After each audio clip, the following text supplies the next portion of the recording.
Hello and welcome to Your Government in Action, a presentation of Bahamas Information Services. I'm Carissa Williamson. Prime Minister and Minister of Finance, the Honorable Philip Davis, addressed the rising cost of living during a national broadcast on January 12, 2026. According to Prime Minister Davis, addressing affordability will require actions on multiple fronts as the government aims to confront economic pressures facing Bahamian families. But I will begin by briefly talking about the economy more broadly, specifically how we are expanding the ways Bahamians can get ready for new opportunities and ready to be part of a new wave of Bahamian success stories. With new technologies reducing the capital investment required for many business models, barriers to entry are lower. That means we can open new doors to Bahamian ownership, to Bahamian success and prosperity, and to new industries built and led by Bahamians. It means we can accelerate our development and build an economy where prejudice and privilege and gatekeepers matter a lot less, and your creativity and ability to innovate matter a lot more. I know this might be hard to imagine in a country where we often have to fight for every step of progress, and then fight to ensure that progress is not cancelled. Sometimes meaningful change does take decades or even centuries to achieve. But there are moments when history accelerates and revolutions in opportunity come all at once. And I know my people are ready. 11,000 Bahamians are enrolled in our government's Upskill Bahamas initiative. We are providing online courses for free from the world's best universities and training institutes, so Bahamians can gain the skills to start or grow a business or earn certificates in the skills that matter most in today's economy. Advances in technology are shaping and reshaping nearly every industry and field of work, and we are going to make sure Bahamians are ready. It doesn't matter whether or how long ago you completed original schooling.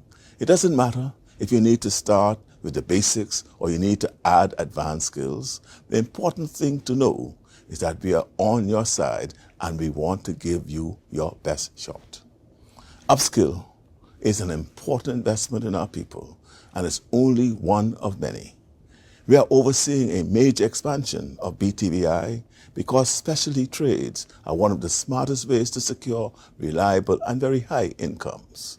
We are training young Bahamians for the new energy economy so that when we install solar farms and modern grids, it will be with Bahamian technicians and engineers.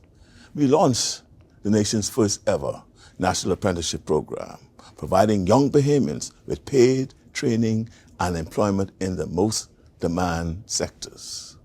Our National Youth Card started in this term, and it has already provided hundreds of young Bahamians job-ready skills while they train to be ready to support us in times of emergency. We passed the first law ensuring intellectual property rights for our artists, musicians, and creatives so that they can benefit fully from what they produce. We are providing grants to fly fishing guides and entrepreneurs and increasing support for our athletes. Our country's first performing arts school is now in session. Bahamians are gaining new skills in sustainable agriculture, marine engineering, cybersecurity, nursing, meteorology, emergency medicine, hospitality, and more. Along with investing in 21st century skills for our people, we are investing in 21st century infrastructure across our islands. 14 expanded and new airports, new roads and docks, renovated clinics, and 2 new hospitals. And we are the first government to undertake nationwide comprehensive energy reform because high electricity prices and power outages have been a burden for Bahamian families and businesses for decades. It's a huge undertaking, but it's happening finally. Outlining preparations ahead of the 2026 general election, the Parliamentary Registration Department hosted a press conference to discuss the opening of satellite voting registration and other policy matters aimed at creating a more efficient and accessible voter registration process. The press conference took place at the department's headquarters on January 20th, 2026. I am issuing this update to provide additional clarity on the measures currently being implemented by the Parliamentary Registration Department, following our recent public announcement on the modernization of voter registration and verification processes. Since the announcement, the department has moved into the operational phase of these reforms. My purpose today is to explain what is now in effect, what the public should expect when engaging with the registration system, and how these measures strengthen our access and accuracy within the register of voters. First, on access. As previously advised, additional satellite registration stations have now been activated across New Providence. These stations are intended to expand access for eligible Bahamians, particularly those who are unable to attend registration centers during regular working hours. These satellite stations will operate weekday evenings between 5:30 p.m. and 8:30 p.m. and on Saturdays between 10 a.m. and 3 p.m. The sites include public schools and community facilities, such as Thelma Gibson Primary School, E.P. Roberts Primary School, Uriah McPhee Primary School, S.C. McPherson Junior High School, Sybil Strawn Primary School, Gambia Primary School, the Nassau Village Urban Renewal Center, the Edmund Moxie Center, Sadie Curtis Primary School, Adelaide Primary School, and the Edmund Smiley Bastian Building. These locations were selected to ensure that geographic spread and ease of access, and the department continues to monitor usage to determine whether further adjustments are required. And if we need to expand the list that we gave you this morning, it will be dealt with in short order. Second, on modernization and verification. The Parliamentary Registration Department is in the process of modernizing its regulation and registration and verification operations through the use of geospatial system that allows each resident to be identified and pinned to a physical structure. This process ensures that the address provided by an applicant corresponds with an actual building. In the past, there were some concerns about people identifying vacant lot as their place of residence. But with the geospatial system, we would be able to mitigate that type of situation, and every resident will be pinned, and so you'll know exactly where that person lives. If you give the wrong information, there's a portion of the law that we can deal with you later on. If you pin my residence and you don't live there, I intend to organize a team of scrutineers that will go out in the community and inspect every home in the various constituencies to ensure that whoever pinned for that particular resident is the person who resides in that residence. Second, on modernization and verification, the Parliamentary Registration Department is in the process of modernizing its registration and verification operations. This update is significant. In the past, incomplete or unclear location information has contributed to inaccuracies within the register. The geospatial verification process addresses this issue directly by allowing compliance unit officers to verify the accuracy of residency information through inspection and mapping. This applies to new registrations as well as transfers of residents. This is an administrative safeguard. It is not discretionary and it is not targeted. It is applied uniformity as part of a system designed to strengthen the accuracy of the register. Third, on documentation requirements. As part of this update, The department is also clarifying what documentation is required when members of the public present themselves for registration. As part of activities marking International Customs Day, the Bahamas Customs Department held a church service on January 25, 2026 at Bethel Baptist Church. The service formed a part of a week of observances under the theme Customs Protecting Society Through Vigilance and Commitment. It was on January 6, 1983, when the World Customs Organization, the WCO, began the annual practice of celebrating long service employees and bringing recognition to staff of customs departments around the world. In 1989, the government of the Bahamas and the Customs Department began its participation in this activity by celebrating the very first International Customs Day on January 26, 1990. This year, we celebrate International Customs Day under the theme, Customs Protecting Society Through Vigilance and Commitment.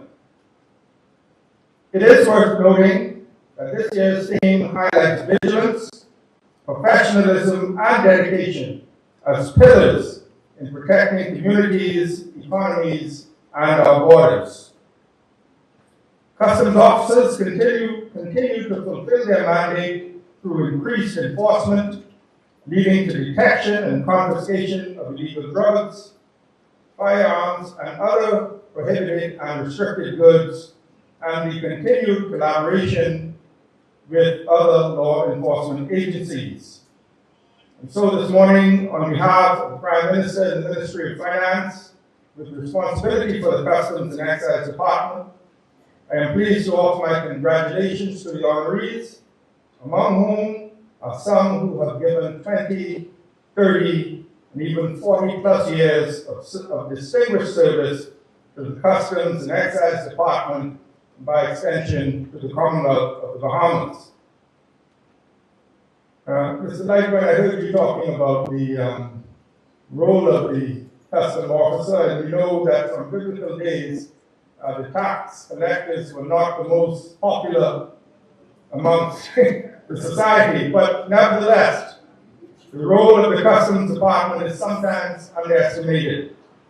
Nevertheless, it plays a vitally important function in the economic growth and development of our country, primarily in the area of collection and protection of our country's revenue, the facilitation of legitimate trade, as well as protection of our borders. And so, customs officers, as I like to say, we're not able to give you all that you deserve when you deserve it. But nevertheless, on behalf of the grateful nation, I congratulate all of you for long and dedicated service to the Bahamas Customs and Excise Department. And I wish you every success in the future, and I want to assure you of the continued support of the Ministry of Finance and the Government of the Bahamas. More of Your Government in Action when we return.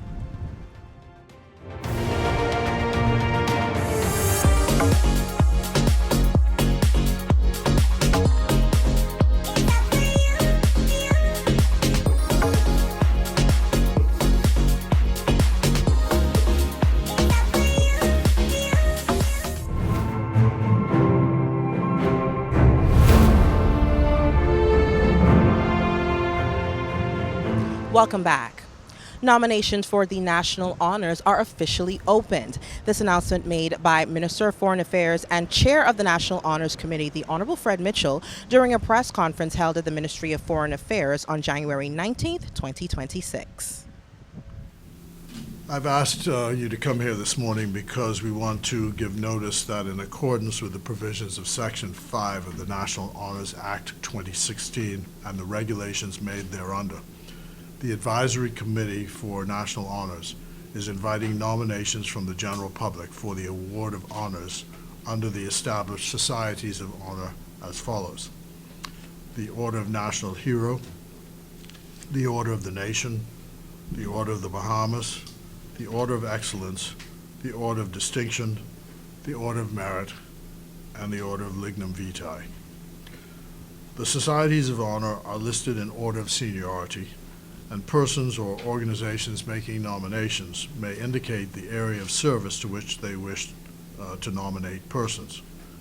It should be noted that the Order of Lignum Vitae is reserved for young persons under the age of 25.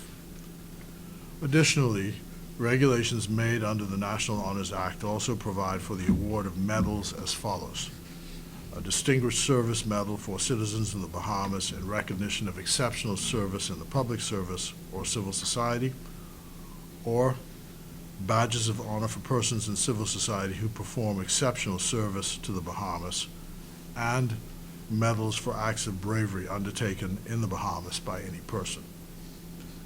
It is important to note that persons recommended for awards must be Bahamian citizens and must have made a significant contribution to the building and uplifting of the nation.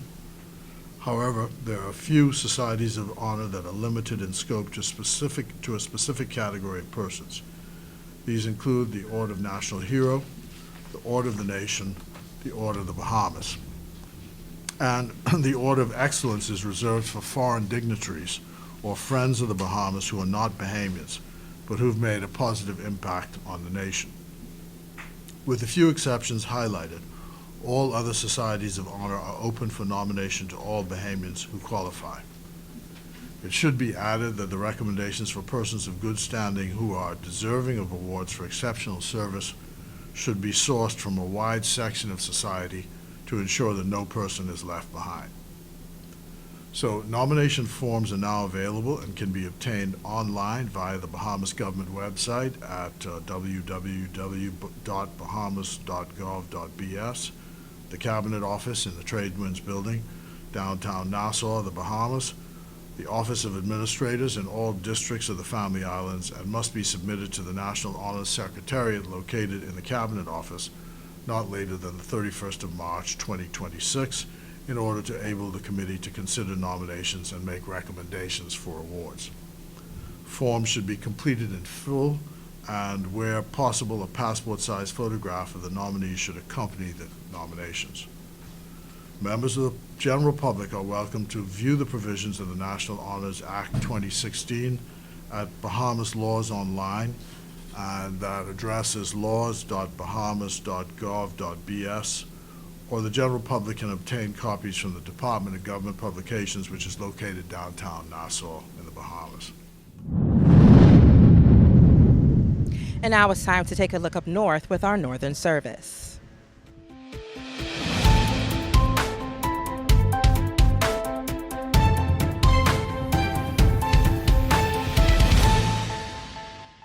Governor General of the Bahamas, Her Excellency the Most Honorable Cynthia Pratt, brought some Christmas cheer to Grand Bahama Health Services, more specifically the Rand Memorial Hospital. While here, she thanked healthcare workers and volunteers for their dedication, hard work and commitment to the people of Grand Bahama. This marks the 26th time that the Governor General of the Bahamas has made the annual trek to the second city for a tour of the Rand Memorial Hospital and the health services that serve Grand Bahama and the Northern Bahamas. On Friday, December 12, 2025, Her Excellency, the Most Honorable Cynthia A. Pratt, along with Minister of Health Dr. Michael Darville and other government and hospital officials, toured the facilities at the Rand Memorial Hospital. It was a special treat for Her Excellency, who said it has always been a joy to meet and express appreciation to those whose job day in and day out is to help restore the health of Bahamian citizens. I am indeed honored, and I'm so proud of the healthcare workers. I'm so proud of you. Thank you. Thank you for what you're doing in this Commonwealth of the Bahamas.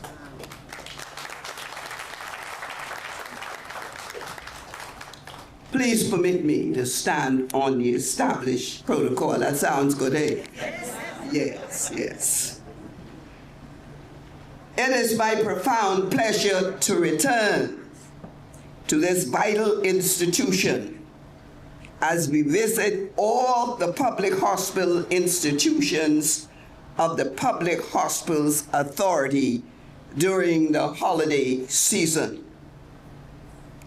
This annual visit is a tradition I cherish, for it allows me to witness firsthand the extraordinary dedication that anchors our public health system. This year, we gather under the evocative theme, Ties That Heal, strengthening the bond between staff, parents, and patients, and communities. Now let me just say here,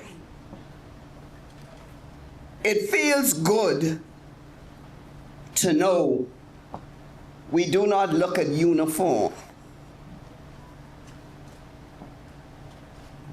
because I'm in blue and white, I don't recognize red and white. Because I'm in a maid's uniform, I am not recognized. But I must say it again this morning, what you have done, you demonstrated that that didn't make a difference. You care about all.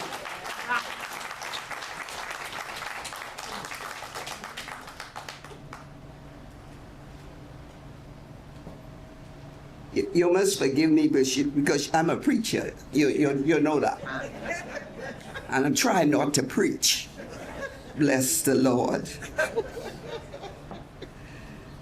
This theme speaks not only for the professionalism of medicine, but to the very heart of human connection, the empathy, comfort, and care that transform a building of treatment into a true place of healing. And it is this spirit of service I wish to commend first and foremost to the doctors, nurses, allied health professionals, administrators, and support teams of Rand Memorial Hospital and Grand Bahama Health Services. I say, you are the work that you work together are the lifeblood of health in the Northern Bahamas, day in and day out. You carry the heavy burden of responsibility with remarkable diligence, and most importantly, with genuine compassion. Your vocation is one of selfless sacrifice, often demanding long hours and difficult choices. In the quiet moments of the night and in the bustling hours of the day, you offer not just expertise, but a hand to hold, a word of comfort, and a source of hope. For this profound commitment, I offer the deepest gratitude of a grateful nation.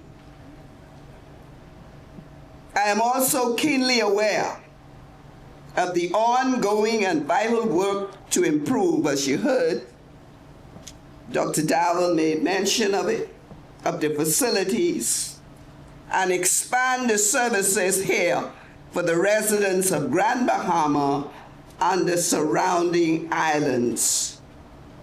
The continuous investment in infrastructure, technology, and the health workforce is a commitment to the future health of this region. These works are not merely construction projects. They are a tangible promise that across that be access to quality care and remains a hallmark for our Bahamian way of life, ensuring resilience and recovery for all. Also bringing remarks during the annual visit to the Rand Memorial Hospital was Minister of Health Dr. Michael Darville, who gave a more in-depth report on the progress of various capital projects being carried out at the Rand Memorial Hospital. Dr. Darville noted that although there have been some delays because of various issues, he was proud to report that work is back on track, promising that much of the work is expected to near completion in the first and second quarter of 2026. I am pleased to report that the capital works at the Rand Memorial Hospital are still ongoing. There has been many setbacks, frustrations, challenges, but I want to let the people of Grand Bahama know that even though they are not completed, we are moving rapidly to complete this work before our term in office is over. Our morgue facility was delayed tremendous because of an error from the manufacturer, who sent us a system that could not fit the renovated space. There has been back and forth negotiations, and finally the problem is corrected and we are back on track. And in a matter of weeks, we believe that this particular morgue facility will be installed and completed that will provide the services that has definitely affected our loved ones who we are responsible to take care of, even in death. Our modular units are also being renovated and should be completed in the first quarter of 2026, and we will restore the dignity of the final chapter associated with the issues associated with those modular units. A contract was awarded for the renovation of Davies House to expand our oncology and mammogram services, ensuring that our fight against cancer can be fought right here at home and we can be surrounded by our loved ones. The vision of a modern, accessible health network is becoming more a reality with the ongoing construction of the Freeport Health Campus. We are on track. We had financing issues, but I am pleased to report that we are on track by way of a CIBC loan facility, and the contractor has already been given funds. And I'm pleased to report that as I speak, more than 120 construction workers are a part of that progress. Phase 1 is scheduled to be completed in the second quarter of 2026, and the tender process for Phase 2, the multi-story tower, will be completed before the first quarter of 2026, where our inpatient surgical suites, our urgent care facility, and the beds that would ultimately replace the Rand Memorial Hospital would be completed. With these efforts, we aim to bring quality, comprehensive care closer to our patients, inclusive of oncology services, complete oncology services here on the island of Grand Bahama. For Your Government in Action, I'm Andrew Coakley. Thank you so much for joining us. I'm Carissa Williamson, and this has been Your Government in Action, a proud presentation of Bahamas Information Services. Join us on Wednesday evenings, where we bring you highlights, coverage, and information as we continue to do what we do best, linking people and government.